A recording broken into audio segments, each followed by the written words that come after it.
If the shoe were on the other foot, would you want to go through the experiences I went through?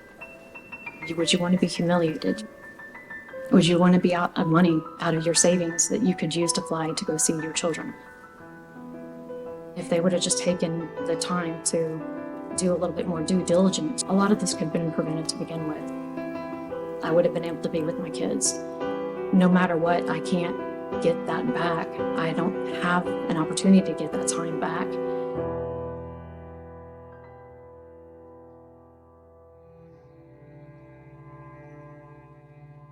My name is Jennifer Heath Box. I live in Houston, Texas. I'm a mother of 3 children, oldest being 32, youngest being 20. I was arrested on Christmas Eve of 2022.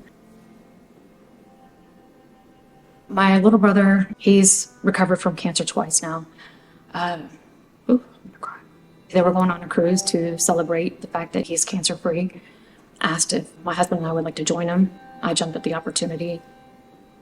We returned to Port Everglades on December 24th of 2022, which was Christmas Eve. We were scheduled to fly out early that morning. I was looking forward to being with my kids. We had our Christmas Eve celebration with the family already planned.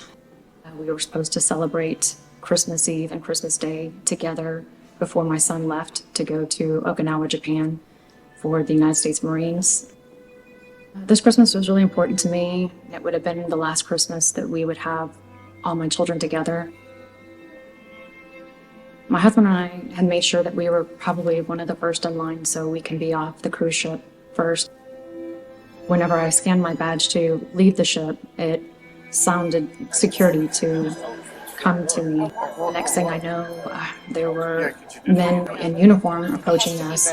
There were guys in black tactical gear. They began to surround me, asked me, if I was Jennifer Heath. I said, Jennifer Heath Box, and I said yes. They asked if I would remove my jewelry, take any personal items and hand them over to my husband. I'm still asking the questions of, what's going on? What is this about? Eventually, they said it was for a warrant for child endangerment. But, we're already at this point. It's for endangering a child. I think you'll have the wrong person. Like, what child could this be for? I don't have children. I have adult children, so really confused on why this was even happening. They arrested me, and they had me taken off the cruise ship. It was in front of all of the passengers. It was humiliating. It was embarrassing. They put me in the back of the police car with Peter Peraza. Officer Peter Peraza is a deputy for the Broward County Sheriff's Department, along with Monica Jean. So she's also a deputy. The warrant was for Jennifer Heath Del Carmen, 26-year-old female, Hispanic, with dark hair, dark eyes, 4'11".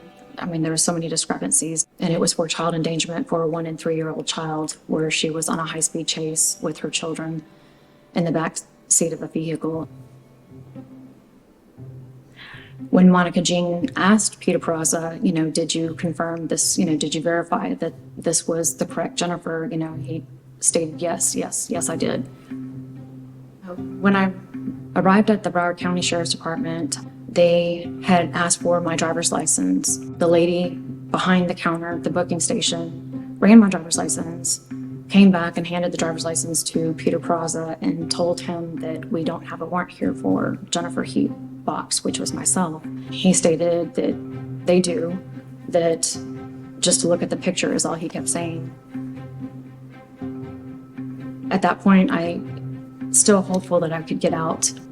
My husband and my brother were at that point in the lobby, still arguing and telling them that it wasn't me, that they had the wrong person. It wasn't until the female officer came into the holding area, and then they, took me back into the booking station. At that point, I was terrified. Reality was starting to kick in that, this was actually going to happen, that I was actually going to be booked. And when I turned to Peter to ask him, why he was doing this, why he was pushing so hard to have me arrested, he just said he was doing his job and crossing all the T's and dotting all the I's. At that point, when I was booked, it was Christmas Eve. They had me strip search. It was very humiliating. I've never had any problems with the law ever. After the strip search, they, issued me my clothing and my blanket and then took me into population with the other inmates, completely scared.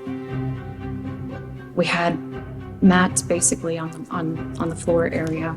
It was completely dirty, filthy, very loud, extremely cold. I felt that it was just pure torture because there's no way that any normal person would ever be treated this way. The next day, we all got handcuffed together and going into the courthouse. The guards were instructed not to, talk until we were called upon. I was the only one who was not called upon. All I wanted to do was just get my voice heard. And from the time that I was arrested, no one was listening. And at that point is where they shackled us and had us transported over to the Paul Rain facility. We were issued our cells, and I guess it was more like what you see on TV. And at that point, I didn't know when I'd be able to get out and go home. So I spent my Christmas day there, and then Christmas night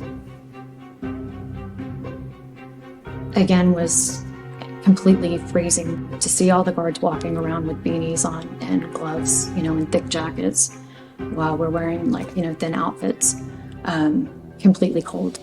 They played death metal music from in the evening time all the way until early hours in the morning. Ungodly loud. It just felt like it was just everything they could to make it just more torturous for us. I could never imagine treating anybody like that. Even if someone was guilty of some kind of crime or punishment, at the end of the day, we're all still human beings. They just treated you as if you were less than. So it was hard for me because still at that point in time, felt like I didn't have a voice. No one was hearing me, and they didn't care. I was finally released from jail on December 27th, around 10 o'clock that morning. I waited for an officer to come escort me out. His demeanor was just completely arrogant.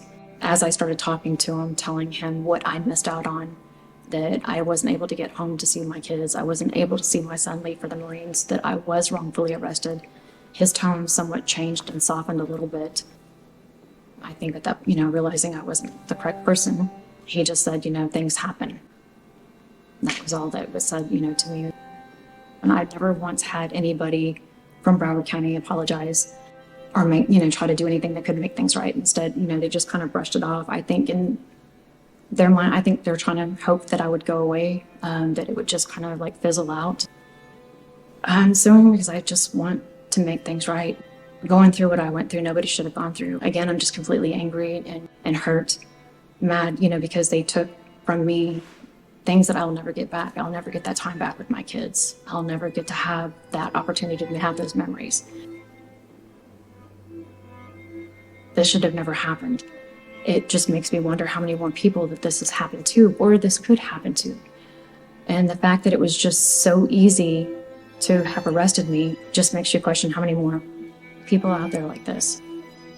I want justice. I want things to be right. I want more checks and balances to be put in place. I want to hold those people accountable. You're messing with people's lives. It's not just a fun and game or whatever, and I'm going to put someone behind bars, I'm going to check off the box, and I'm going to go home to my family. You hurt, so many people in this situation besides just myself. If I could say anything to people that put me behind bars on the holidays, if the shoe were on the other foot, would you want this to happen to you? Would you be okay not being with your kids? Would you be okay seeing that you hurt your family? Would you want to go through the experiences I went through? Would you want to be humiliated? Would you want to be out of money, out of your savings that you could use to fly to go see your children? I don't think you would. So I would really hope that karma doesn't come back, because, I would hate to see somebody go through the same situation that I went through.